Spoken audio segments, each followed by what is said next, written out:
Friday, March 11th, 2022, Monaco 64, home of alternative economics and contrarian views. Today we're going to look at why the rising cost of living, rising prices, and all the economic malaise that is coming our way or has been coming our way recently is payback for decades of inflation, for decades of credit-induced spending, not only by governments but by corporations and us, individuals, consumers. This is not inflation that we're getting. This is the consequence of inflation. And unfortunately, people always get confused about inflation and they never seem to learn. And that's why we keep going through these cycles. I like to touch upon what we're seeing now from the central bankers and why I think this is all going to get even worse in terms of the rising cost of living. And they're going to try to tell you that inflation, and by inflation they mean rising prices, is all the fault of what's happening in Ukraine and in relationship to Russia, even though it just started in March. And we've seen these high numbers of CPI, PPI, all the rising prices, of course, way before this took place. This is going to accelerate it, of course. So now, of course, we have the Bank of England that started raising rates already. They've done it twice. Yesterday, we had the ECB. They had their meeting, and the hawks have the upper hand, apparently 15-10. They've decided to not raise rates, but to accelerate the unwinding, or they're tapering, because the ECB is also doing QE. So what we're seeing, we saw already yesterday in all bond markets, actually, even the German bond market, yields went up. Italy, which is a very highly indebted country, their yields went up like 20 basis points. And that's the way forward. The only way, or the only reason yields and interest rates have stayed low in Western Europe, North America, Australia, New Zealand, is because central banks have been printing money like crazy. They've been manipulating interest rates lower. But now they don't have a choice, because if they don't, it could lead to the destruction of their currencies. And I would say the verdict is still out, because I think they're way behind. And the problem right now is that we're entering an economic recession, and they haven't even started doing anything. So what raising rates by the central banks or tightening policy will do is that will raise the cost of borrowing. And as I said earlier in my video, we've been living in a credit-induced economy in the West, especially. We don't make things anymore. No one talks about producing, saving, actually. It's all about spending and taking on debt, and that's going to end, unfortunately. And that's why I've been a contrarian.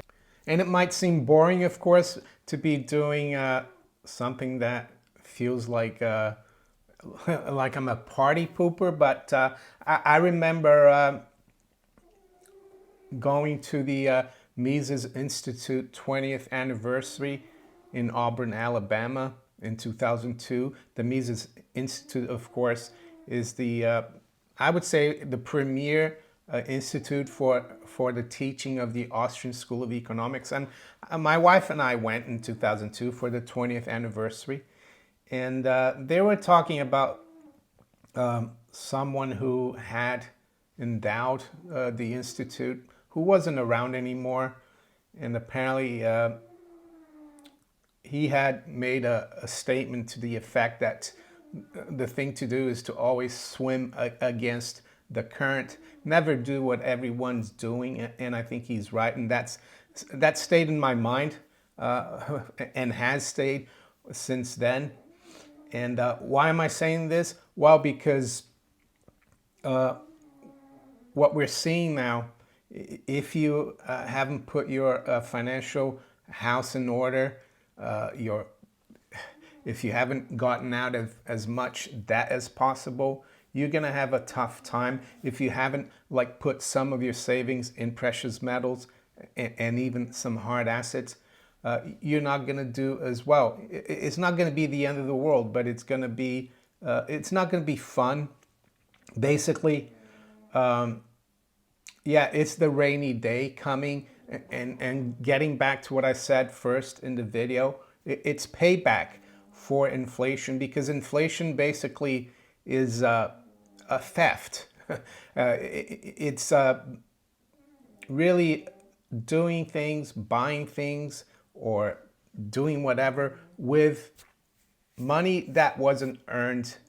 And so that's why now the payback is what we're seeing. It's the higher prices. So basically, the inflation we've had for decades, that is akin to spending or living beyond your means, because you've borrowed from the future, and there comes a point down the road where we have to pay the piper for it, and that's what it's all about. That's what the rising cost of living is.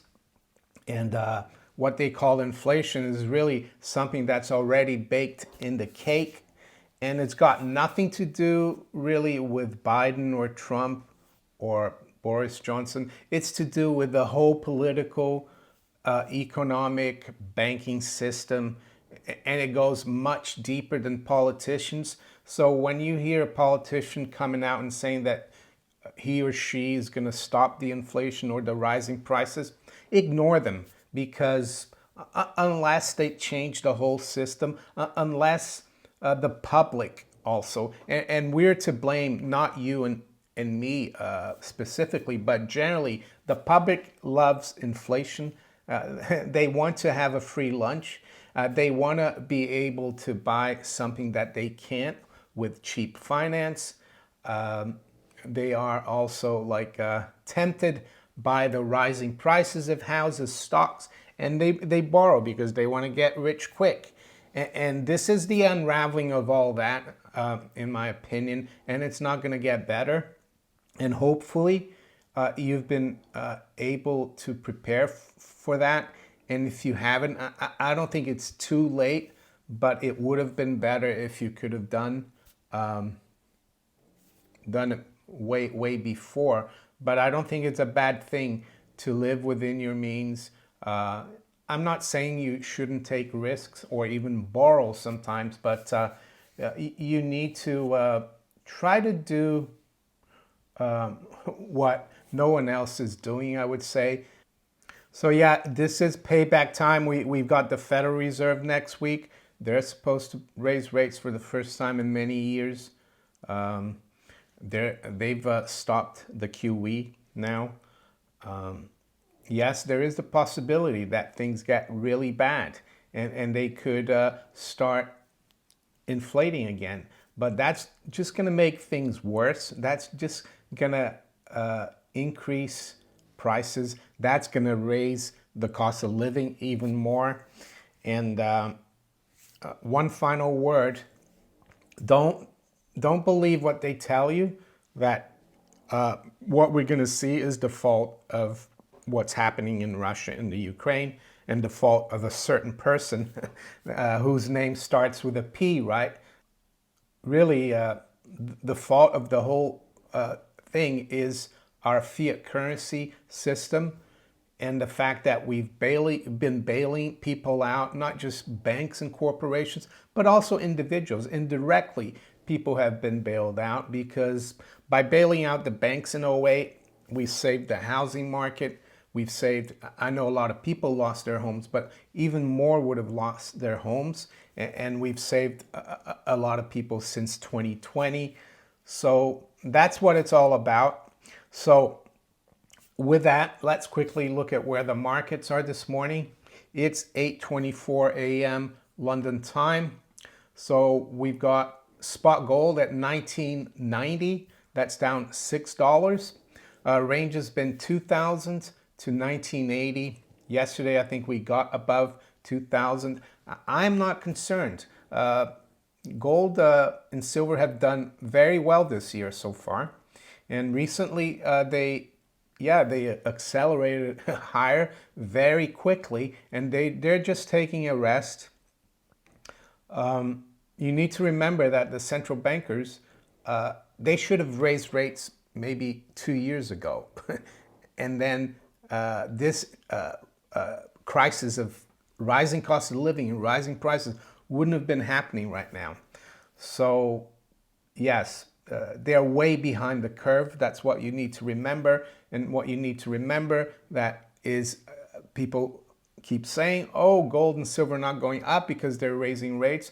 Well, the 10-year yield is going up from 1.5% in the beginning of this year to 2% right now. And gold and silver are up. The stock markets, the general stock markets have had a tough time. Gold and silver miners are doing very well. So yes, that shift to real things. And why the shift to real things? Well, because it's payback time. Real things should not really be afforded with phony or funny money, funny credit. And that's what it's all about. I'm trying to look at the bigger picture here, you see. So what about silver? Well, silver's at 25.84, down 6 cents. High's been 25.98 and the low 25.55. Yes, I saw that CPI came out yesterday. Some people expected 7.8. The provider I look at, investing.com, the expectation was 7.9. So it was pretty much in line, the CPI. But I also noticed that the core CPI, which excludes food and energy, came out at 6.4, and it was expected to be at 5.9. And of course, this number was for February, so it's got nothing to do with what's happening in Ukraine and with all the sanctions and the commodities market in March.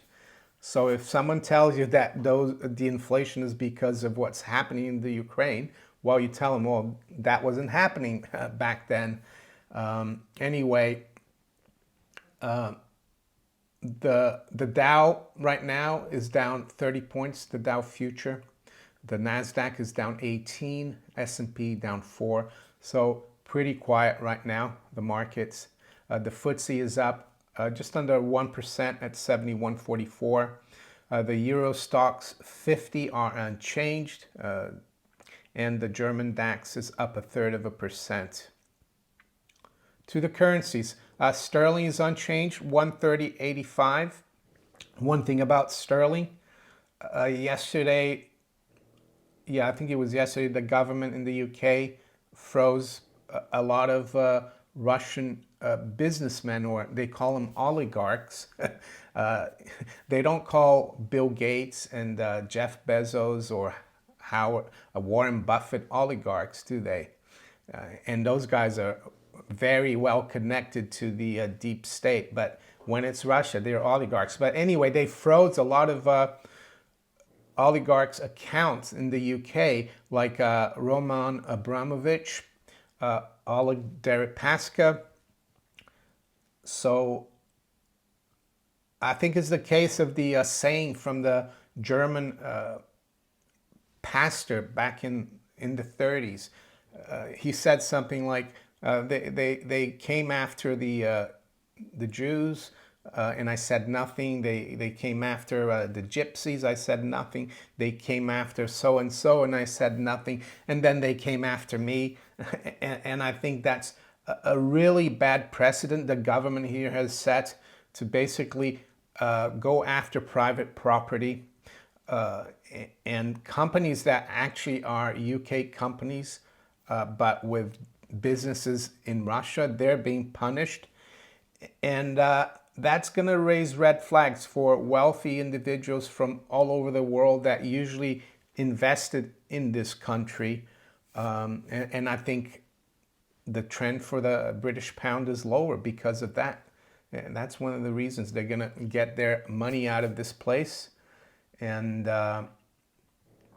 yeah, that's what's going on, unfortunately. So what about the euro? Euro's unchanged as well, 109.81. The dollar's up quite a bit versus the yen. It's up 0.2%. I'm not sure what's going on there. Need to have a look. It's at 116.81. The dollar is up slightly versus the yuan at 633.10. Aussie dollar is down a third, 73.33. The dollar is up slightly versus the Canadian dollar, 127.80. And the Kiwi dollar is down a third at 68.44. So to the general commodities, we've got WTI crude up 1.5% at 105.50. It has come off quite a bit though since when we last spoke yesterday. Brent crude is up 2% at 109.80. High grade copper is up 0.2% at 4.67. To finish off, the 10-year yield is just back below 2%. We're down about 3 basis points at 1.98%. So if you enjoyed this video, make sure you hit the like button. Please share it far and wide. Think about subscribing to my channel if you haven't yet. And you can also follow me on Rumble, Twitter, Facebook, and all these other platforms below here. I wish you all a great day. Take care. Bye.